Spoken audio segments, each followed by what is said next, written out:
Loving God, open our hearts to hear your word. Set our hearts on fire with love for you. Stir our hearts to do your work in the world. Amen. These last 2 weeks, I have been basking in what one of my professors calls blessed break. And during the first week of my spring break, I was actually on pilgrimage with my classmates at Canterbury Cathedral in England. It was a remarkable trip to spend time in this place where St. Augustine first came in 597 to bring Christianity to the Anglo-Saxons, and where so many have worshipped and traveled as pilgrims for 1,400 years now. It's very, very powerful. But one of the most powerful aspects of the trip was the overwhelming hospitality that we experienced, that the staff of the cathedral, the Dean Willis and the rest of the clergy, the vergers, the volunteers, everyone greeted us with a smile and a warmth that was really remarkable.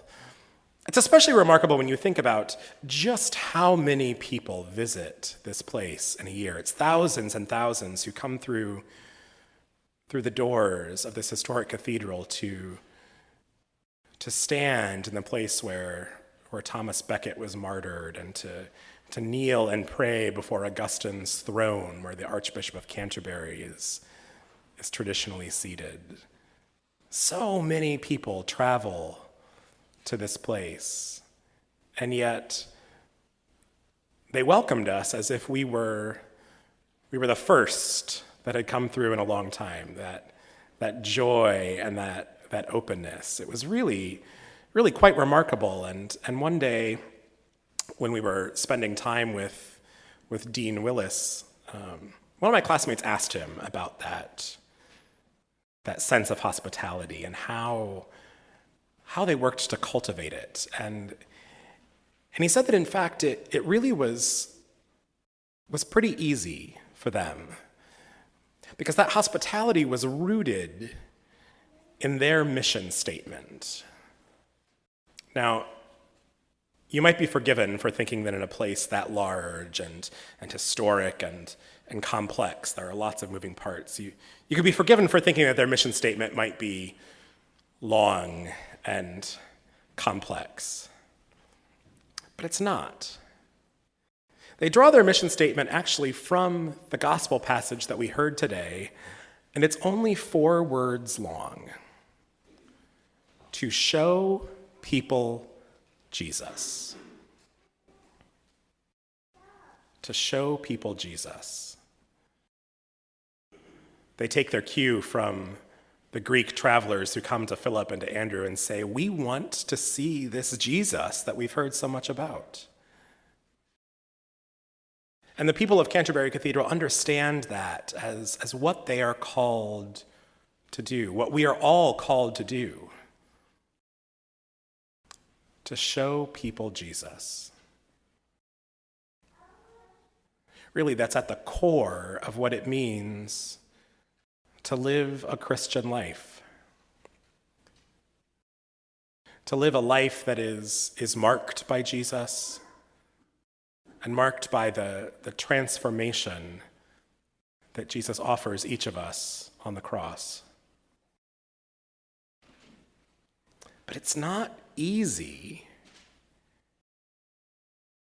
to live that out in our daily lives, to live lives that truly show people Jesus.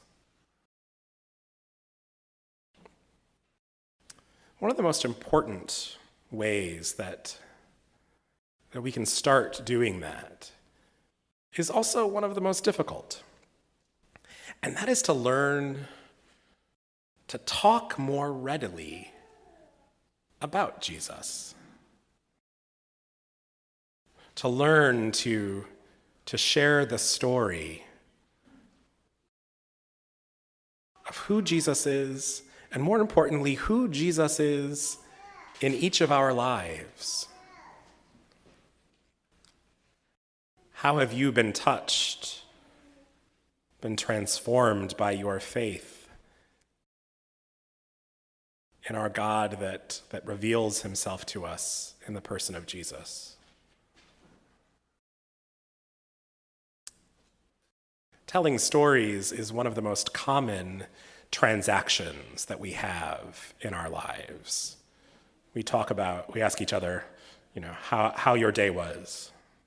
How was your day? Yeah. And we tell the stories that typically tend to be more mundane than profound. We talk about the person that cut us off with a really full cart at Target, getting into the checkout line.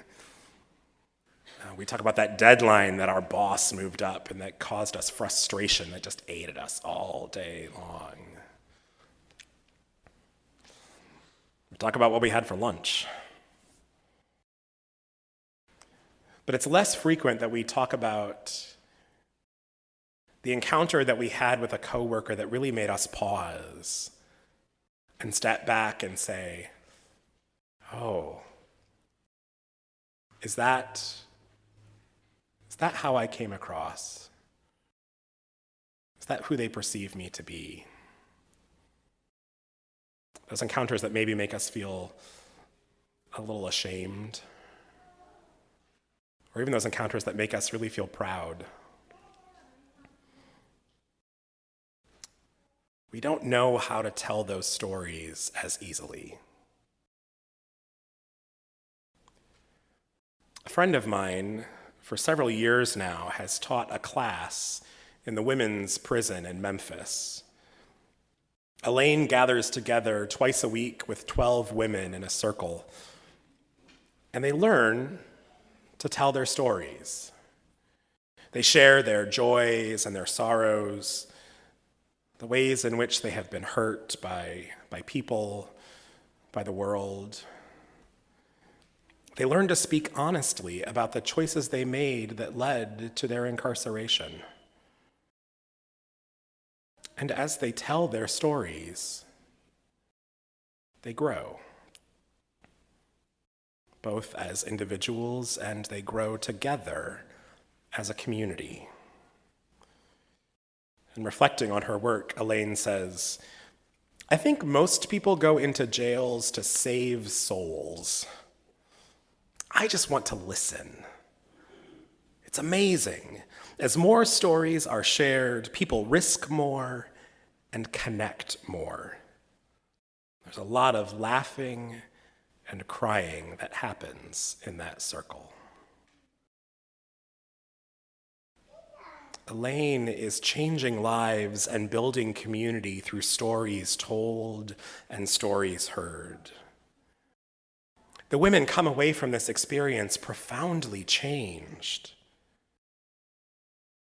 They've shared the stories of their hearts, and they know that someone has heard them. In that encounter, in that sharing of stories, they have seen God.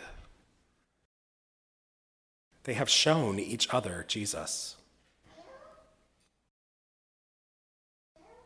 Our stories have the power to transform ourselves and to transform the people around us. But they're only transformational if we tell them.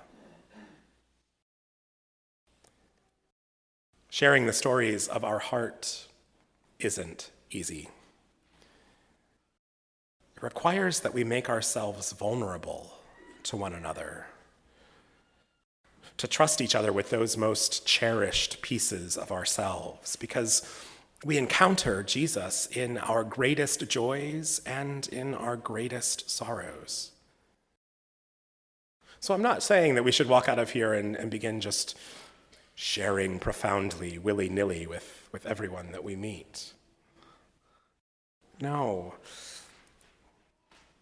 To share these stories, we have to cultivate trust and nurture the relationships with people around us.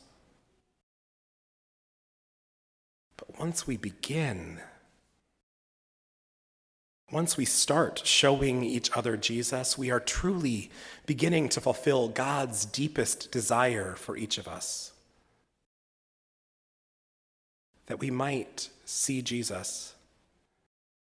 And in seeing Jesus, we might be drawn closer to God through our relationships with one another.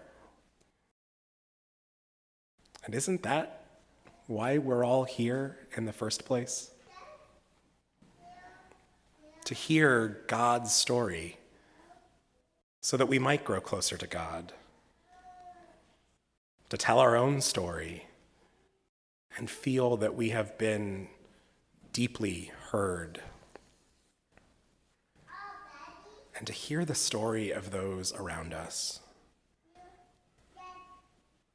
One of my favorite hymns is I Love to Tell the Story. I love to tell the story, 'twill be my theme and glory, to tell the old, old story of Jesus and his love. But it's the final verse that resonates with me the most. I love to tell the story, for those who know it best are hungering and thirsting to hear it like the rest. And when in scenes of glory I sing the new, new song, 'twill be the old, old story that I have loved so long. For those who know it best seem hungering and thirsting to hear it like the rest. Friends, it has to start right here.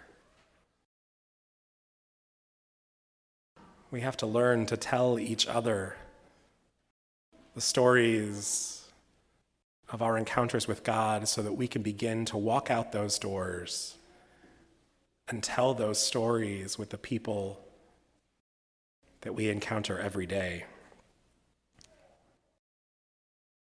What is the story of your relationship with God? How do you experience the good news of the resurrected Christ in your life? Where do you see Jesus? Once we learn to share the stories of our heart with each other, who are in fact hungering and thirsting to hear it like the rest, then we can begin to show people far and wide Jesus, so that God's kingdom might grow. I want to see Jesus. And I suspect most of you do too. I can't wait for you to tell me the story. Amen.